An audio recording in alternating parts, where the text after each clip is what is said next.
உங்கள் எல்லாருடைய மொபைல் ஃபோனுக்கும் இந்த மாதிரி ஹை அலர்ட் மெசேஜ் வந்திருக்கும். பயப்பட வேண்டாம்.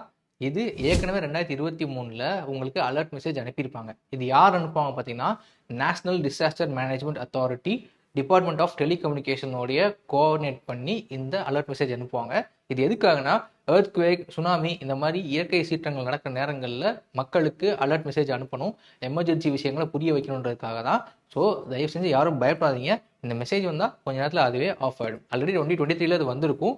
ஸோ இது ஜஸ்ட் ஒரு ரிமைண்டர் மெசேஜ் மாதிரி தான் டெஸ்டிங் பண்ணுறாங்க. ஸோ இது என்ன டெக்னாலஜி யூஸ் பண்ணுறாங்கன்னா, செல் ப்ராட்காஸ்ட், எஸ்எம்எஸ் அனுப்பாமல் செல் ப்ராட்காஸ்ட் டெக்னாலஜி யூஸ் பண்ணி தான் இதை அனுப்புகிறாங்க. செல் ப்ராட்காஸ்ட்ன்றது ஒரு டிவைஸ்லேருந்து மல்டிபிள் டிவைஸ்க்கு, அது குறிப்பிட்ட ஜியாலஜிக்கல் லொகேஷன் இருக்கவங்களுக்கு மட்டும் இந்த ப்ராட்காஸ்ட் அனுப்புவாங்க. இது அனுப்புனா எல்லாருக்கும் தகவல் போய் சேரும் அப்படின்ற ஒரு நல்ல நோக்கத்துக்காக தான். அதனால யாரும் பயப்பட தேவையில்லை. இந்த வீடியோவை உங்களுடைய ஃப்ரெண்ட்ஸ் அண்ட் ஃபேமிலி மெம்பர்ஸ்க்கு ஷேர் பண்ணுங்க.